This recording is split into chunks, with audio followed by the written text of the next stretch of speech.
Hello, everybody. Hello, how are you? Nice to see you again. We're back at David Michie's here in Philly, and this video is actually inspired by one of my students who just is completely obsessed with violins and bows now and had all these questions, and I know that you guys have so many questions too, probably about bows.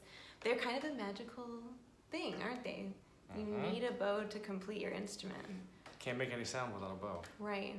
So we have a bunch of questions here, and we're going to just have a little chat with you and hopefully answer some of your thoughts about it.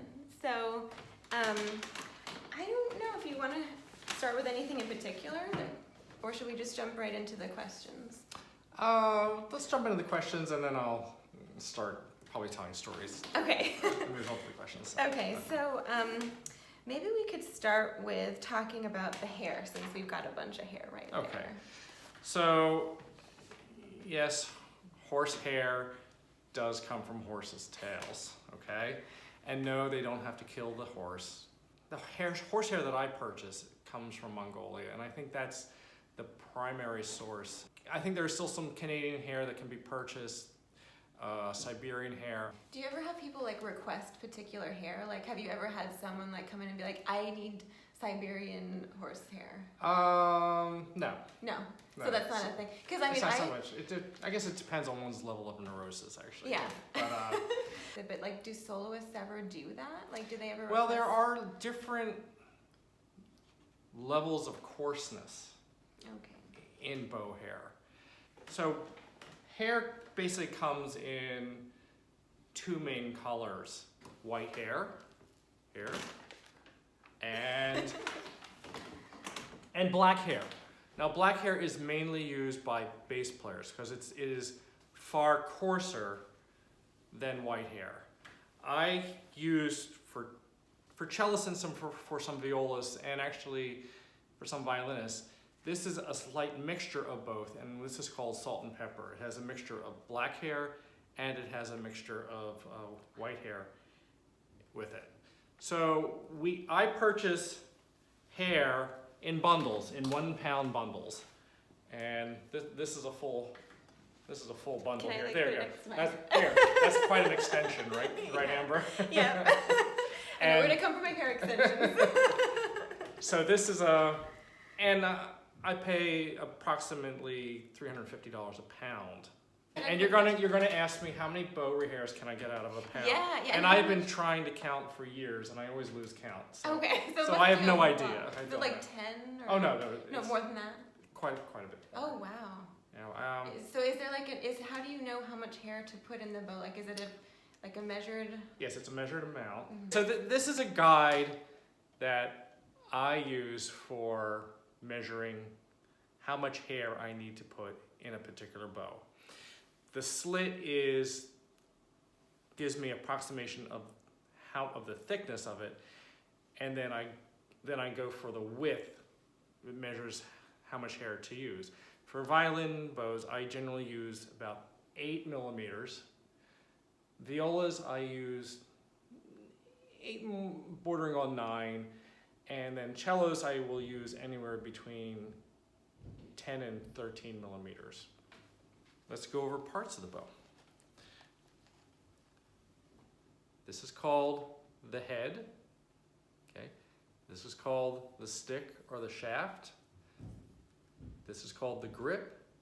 This is called the leather. This is called the screw cap. This is called the frog. Do you know where that word came from? No, I don't. Me neither. No. It's an odd word. This is called the pearl eye. And some frogs have a silver ring around it, around the pearl. And it's not really pearl, it's actually abalone or mother of pearl, but it's just referred to as the pearl. If there's a silver ring around it, that's called a Parisian eye. This is called the ferrule. Its job is to allow the hair to be spread with a piece of wood that's inserted between the hair and the frog itself to make your ribbon. This is called the pearl. This is called the slide. This covers the chamber that's in here. that the bottom of the hair is cut and fixed in, and it also is held together with a plug. All right? The bow's evolved over time quite a bit, hasn't it? Yes, it has. Well, yes. Initially, in Renaissance music and early Baroque music. Is that a Baroque bow? Yes. No. Oh my gosh. A bow looked like. Is that a violin bow? It's a. They didn't really have violins when this bow was made. Oh my god. That's so crazy. Well, I need this to buy... this is a viola. This could be a viola d'amore bow or a soprano gamba bow. Let's show them the tip here. This is so interesting. I need to buy a Baroque bow from you. Okay. Yeah. All right. Well, we'll talk. But if you'll notice, look at this. Look how the stick is bent. And I have another bow here, which it's more prominent. Crazy. You can like tell the sound would be so much more tapered. Or just by the bow. Wow. Look at that. And it's on the very earliest bows, this was perfectly acceptable for the music that was being written at the time. Mm-hmm. Now, as musicians became more adept, mm-hmm. as composers were writing more complicated music, dynamics maybe, and technique, bow techniques, kind of like. Well, skill of the bow became more important. Playing 16th notes, actually creating more sound, projecting. Mm-hmm. You know, as in our earlier talk, we talked about how the instruments evolved to meet the demands of players and composers and listeners. Same thing with bows. And then one of the biggest changes in transitioning from Renaissance and very early Baroque music to modern music was the shape of this curvature. And this is called the camber. And there was a very brilliant bow maker in Paris in the latter third of the 18th century, named Francois Tourt. Oh, okay. And he was the one who developed, back then they would have called it the reverse camber, where the bow it goes this way, concave, as opposed to this way. I don't know. Concave, words, whatever. This way. So this became the standard, and it still is today, for how bows are shaped. Something you should always be very aware of. When you look at the bow and you tighten the bow, the distance between the hair and the stick at the tip and the hair and the stick at the frog still needs to be wider than the hair and the stick in the middle.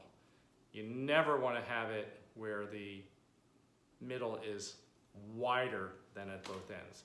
At that instance, you have the bow that you have over-tightened your bow. That's interesting. I always say, like, when you put the bow on the string, you want to have a little give, but that makes so much more sense. Yeah, so it's a visual thing. I always find, like, if I over-tighten my bow, the sound is really tight. Like, the sound somehow sounds more tight.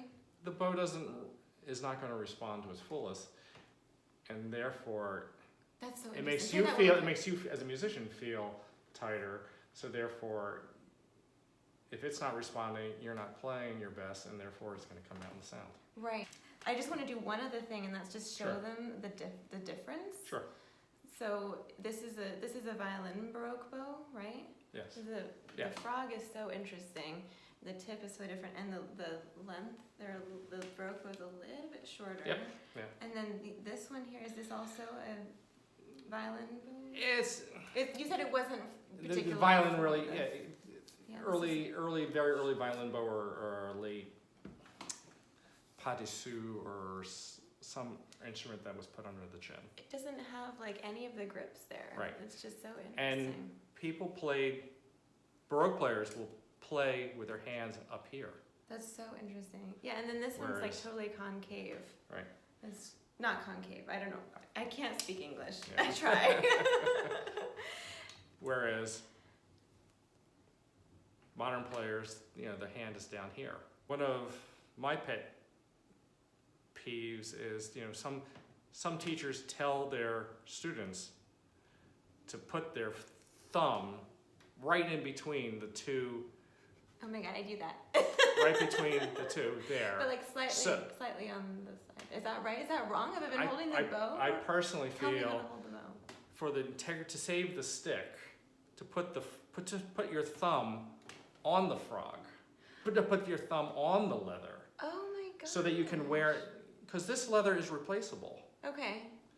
So as your thumb wears out the leather, you don't wear out the stick. Wow. There have been sticks where people have actually dug trenches into the wood. That's so. Because that's where their thumbnail goes into the stick, because that's where they place their bow. I think I've done that before. Well, I've never been told this before. This is so my fascinating. teacher told me. It was my teacher who said, "Don't put your thumb on the stick there. Put it on the leather." And the distance between the leather and this little bump there, it can vary. It changes. Right? Yeah. Because bow hair, as you use bow hair over time, and also depending on humidity in the air, bow hair stretches. The hair ages, it will get longer, and you will notice that the distance between the edge of the leather and the frog will get bigger. Yeah.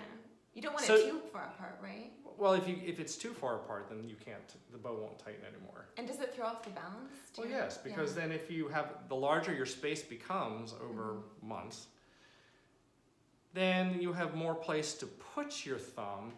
So therefore, you're not sure exactly where it is. But if you put your thumb right on the leather, right, it's the same. Oh. But if the leather's moving up, though, the leather will never move. Oh, okay. We all play our own different ways. I don't want to be the one to say, no, you must play it totally this way.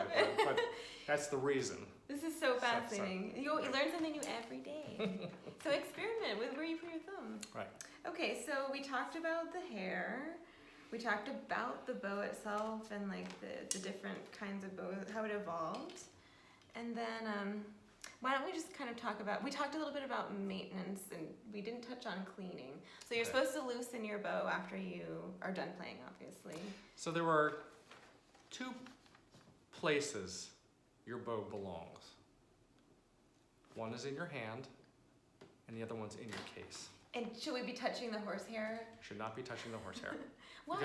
Because there are oils in your skin that will get on the horsehair, and then rosin will not stick. So horsehair is, if you were to put a piece of horsehair underneath the microscope, you would see microscopic barbs in the hair. I had a customer come in, he was a father, and he said, "It doesn't make any sound. What's wrong with it?" And I looked at him, and I looked at the bow, and I smiled, and I said, "I'll be right back." And I took the bow in the back, and then what I did, I rosined it. Oh, no, I rosined it. Like say a magical spell. And then I brought it out to him, and I played it, and it makes sound. I said, "How did you do that?" So rosin is a sticky substance. It's basically purified tree sap that will adhere to those microscopic barbs in the hair, which will then allow friction for when you scrape the bow against the string, which will enable the string to vibrate. Can you talk a little bit about the different kinds of rosin? Lighter color rosins tend to be more powdery. Darker rosins tend to be stickier. Okay. Is that better for like thicker strings? Yes. Okay. It's so now like base rosin is extremely sticky. Okay. And it allows, so you need a lot more of a grip to be able to get a bass string to vibrate than a violin string to vibrate. What's like a good price range for rosin? Personally, I think around $10. $10. Now there are some musicians who would be horrified. Say, yeah. "No, there's this rosin. It's $35 and it's the best thing on the world." That's fine. Enjoy it. That's mine. I like the Andrea rosin. Yeah. It's like $25 or $30. Yeah. I know. So. And then does it like last for a long time, or do you need to like keep, do you need to like replace it every 6 months? Or? No. Rosin itself will last for years. For right? years. Okay, because I have mine for years. The tendency is for people will drop their rosin and break it before they run out of it. Yeah. So I'm sure we've all had our rosins when we just hold it in our hand and we go up and down, up and down, up and down, and we create a groove. I don't know if you can see it on the camera. Canyon. So I respectfully would recommend that as you rosin your bow, to slowly rotate the rosin That's such a good idea. so that it will stay flat all the way around, and you'll get a lot more rosin for your rosin will last much longer if you don't drop it. Right. Good advice. Okay? Very economical. Yes. How can you tell if a bow has been properly made? Like the weight, the balance, the springiness, and then maybe like the material, like what it's made of, Okay. like carbon fiber. Bow wood comes from Brazil, and one particular region in Brazil, there's a type of tree called Pernambuco. Pernambuco is the region of Brazil where this tree grows, and it's the only part in the country, in the world, Wow. that this grows into. Oh my gosh! How did they find that in France? Because French traders would send goods from France to Brazil. They would send ships loaded with merchandise. Now, when the ships returned with empty cargoes, they needed ballast. What is that? It's weight to keep the ship from tipping over in the water. Okay. So the ships were full of. Did they dump all the pressure. violas into the water and? No. ships- They would sell all this type of stuff to Brazil. You missed my viola joke. Oh yeah, that's okay. Sorry about that. So what they would do, they would cut down these Pernambuco trees and they would put them in the ships, so that the ships would get home safely. That's amazing. And then they would just take these trees and they would just throw them on the docks. So Francois Tort, he was experimenting with different woods. Mm-hmm.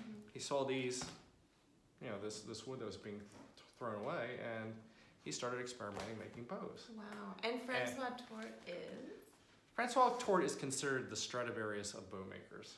He really, How much are his bows at the moment? anywhere between $200,000 to $400,000. $200,000 to $400,000. Yes. And they're from like From about 1780 to 1815, 1820. I'm not exactly sure when he passed away, but Do you have any? No. Oh. no, I don't. One day. Unfortunately. So he found that Pernambuco wood was flexible, strong, and the optimal wood for creating bows that can meet the demands that players were putting on bows. He started making. It was in the time of Mozart, and then when he passed away, he was in the early time of Paganini. Wow. So that's a huge difference, and Viotti. So that's a huge difference in demands of what bows needed to be done Right. at the time. That's so interesting. So now, Pernambuco is a subspecies of Brazil wood. So Brazil wood is a lesser quality grade, and that's what's used on student and expensive bows. Okay. Pernambuco is used on the better quality. And those bows. start at like? For a modern Pernambuco commercially made bow, you're looking around. If it's Chinese, you're looking around $400 or $500. Something that's Brazilian, you're looking around $700 or $800.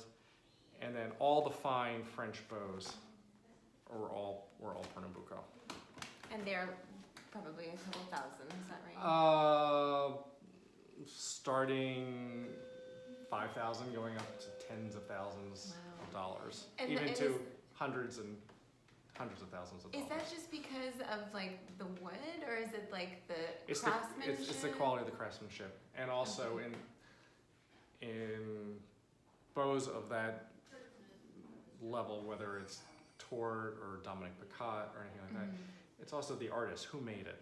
It's like, why is a Van Gogh worth $57 million? Because Van Gogh painted it. Right. So you have a bow that's made by Dominic Picot that's worth $180,000. It's because he made it. Right. But a bow can like really transform the sound of an instrument. Yes. Like amazingly. So Yeah. okay, here's my philosophy on trying a bow, shopping for a bow. Select a price range. I generally recommend a bow to be 10 to 20% the value of what you paid for your violin. You can go more, you can go less, but you got to start someplace, and that's where I generally recommend people start at. One thing you cannot change is the relationship between your instrument, you as the player, the bow, in regards to sound. So you will take your violin, or your viola, or your cello, or your bass. I will lay out a bunch of bows, and I recommend my customers to just play a scale and listen to the sound of your violin with a particular bow, and to make two piles, because you're going to play one bow and you're going to play another bow, and you're going to hear a difference between those two bows. And you might feel a difference too. Well, right? we haven't gotten there yet. I haven't gotten there yet. And my newer customers or parents, they say, no, it can't happen. And then I'll demonstrate and say, oh my God, I do hear a difference. So you're going to go through these pile of bows, and you're going to make two piles out of them. One where you like the sound, and one where you don't like the sound. So you start out with 20 bows. You found 10 where you like the sound. Now, then you respectfully get rid of the ones you don't like the sound. It doesn't mean that they're bad bows. No, either. it doesn't mean. It just means it doesn't work for you as a player, and it doesn't work for your violin. Yeah. And it's really you who've got to try these. You can't have somebody else try them for you if you're a halfway decent player, because that person has a different sound, and another person will have a different sound on your violin. Right. It's nice to have someone there to like try it with you. To listen. To listen, then maybe give you they can feedback. switch, and you can To give you feedback. Right. But you with a bow and your violin will make a unique sound because you're an individual. Yeah. So you have these 10 bows. Now you start doing your various bow techniques. You feel for the weight, you feel for the balance, and you say like, okay, then you have a choice. Is it, oh my gosh, not only does it sound great, it feels wonderful, the balance, this is the perfect bow. Or you can say, okay, it's a little tip heavy, but the sound is so great. Can I adapt to what this bow's characteristics are just because of the sound? Right. Now, okay, I'm a violinist. I have a particular bow. It's an Alfred Lamy, an old French bow. It's been damaged. I got it really cheap. But on my violin, it draws the most amazing sound. Isn't that so? But it's the crankiest bow Oh no. to work with. No. Yes. I really have to. I cannot push this bow. If I press and if I start to beat it up a little bit, it will not cooperate with me. Wow, it's like a person. Yeah. That's like me. I'm totally. That's- I'm like that's- that. I just want to ask you a couple like questions about the weights. Okay. So, like, what's like a typical range of weight for violin and viola bows? Typical range for violin can either be anywhere from like 58 grams to 63 grams. Okay. A lot of the earlier bows tend to be lighter. The more modern bows tend to be heavier because people just Want more projection? they maybe, just like to or- beat the crap out of them. Yeah. Okay. Yeah. Viola bows, a little bit heavier, around Mhm. 68, 70 grams. Right. Cellos are heavier than that, and I'm not sure what bass bows are. Okay. And then with the weight, like if you were just to walk in and like try out some bows, are there some things that you could test to see if it's like balanced correctly, or like the springiness, or because I don't. There is idea. no correct. It's what works for you. Right. Once you've determined the sound, then it's a personal it's a personal journey. So would you just assume that it's all like balanced correctly and everything's like fine, or like, you know? If you walk into a reputable violin shop, they wouldn't show you a defect. You know, they shouldn't show you a defective bow. They should just show you. But it's the properties that will work best with you. Now, one of our customers gave me a sign that I have out front, and it's I'll show you on the way out. Okay. And when you see it, it's really true. It is totally true. Yeah. Okay. Carbon fiber and also like round versus octagonal. Carbon fiber bows is a recent development, and I respect what they're trying to do. They're trying to save the forests. You know, there's just such a demand with playing, so much more than there used to be before. So many more players. Right. So Is it from the rainforest? Are they from the rainforest? No. They're man-made, but Pernambuco is from rainforest. Yeah, that's what I mean. Oh my gosh! So without the rainforest, we wouldn't have violin bows. That's right. The sound would change. Like everything would. Yeah, they wouldn't have violin bows, and Pernambuco is a very endangered species. Oh my gosh! So that makes me so sad. There's a fund to reforest Yeah. the Pernambuco forest, but Wow. it's going to be decades before those trees are ready for harvesting. Do you know what they used before?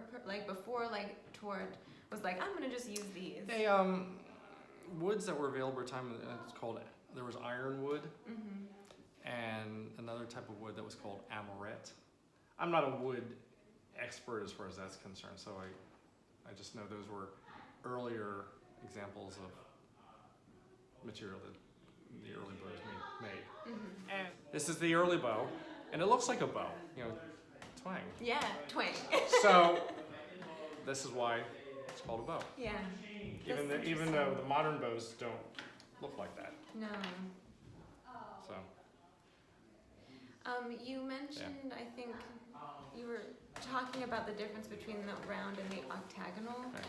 Is one better kind of than the other, or like did Tort make octagonal bows? Was that like a thing back then, or? They primarily used round sticks. Okay. And I think Tort did experiment a couple times with octagonal, but for most of the grand French bows in the grand French tradition, they were round. Actually, Picot's bows, if you were to cut it in half, don't do that. The cross section would be almost an egg shape. Oh, interesting. Yeah. Well, I mean, like, where did octagonal even come from? Was that like something that evolved? Actually, I'm not quite sure. Yeah, it just seems so random to me. So. But anyway, so I think that kind of I think you've answered all of our questions, and Purchasing a bow can actually be more difficult than finding your violin, especially if you're a professional or a very good player. The higher your technique and your higher musical ability, the more demanding you're going to become, and the more detail oriented. Yeah. If you go bow shopping, there's really a reason why you go on bow shopping. Mainly it's because the bow you have you don't like anymore, Right. and that's the first step. The bow that you have is not responding to your musical and technical commands. So you want a bow that will do that for where you are right now. Right. Now, if you continue to improve, you can continue to practice, you might be looking for something else in a few years down. Right. Well, Same way with instruments. David, thank you so much. You're welcome. My pleasure. It was so fun to sit down and talk to you. And are there any other things that you want to leave anyone with? Or do you think people might be able to call and ask you questions? And I mean, I know a lot of people are interested in your shop here in the city, because a lot of my students who I teach online live in places where they don't really know where to go for bows. I mean, could you ever could you ship them? Yes, I can ship us. Things? I could never select a bow for you, because you have to select a bow for you. What we would do is we would ship out a selection of bows. You do that with instruments too, Yeah, which is really yeah. neat. I never knew that, because when I grew up, I kind of lived in the middle of nowhere a little bit, and I mean that was just the selection that I was choosing from. And if I had known that you existed, I would have like asked you to send me some instruments to try, because I think a lot of people just don't even know that you can actually do that. Right. You can ship things. Yeah. So. And then you give us the parameters of basically budget. Mm-hmm. We ship you some violins, and then you go on a voyage of discovery. Awesome. Okay. Thank you, David. All right, thanks Thank a lot. you. Good luck, everyone. See you soon. Bye. Enjoy your time in Singapore. Okay.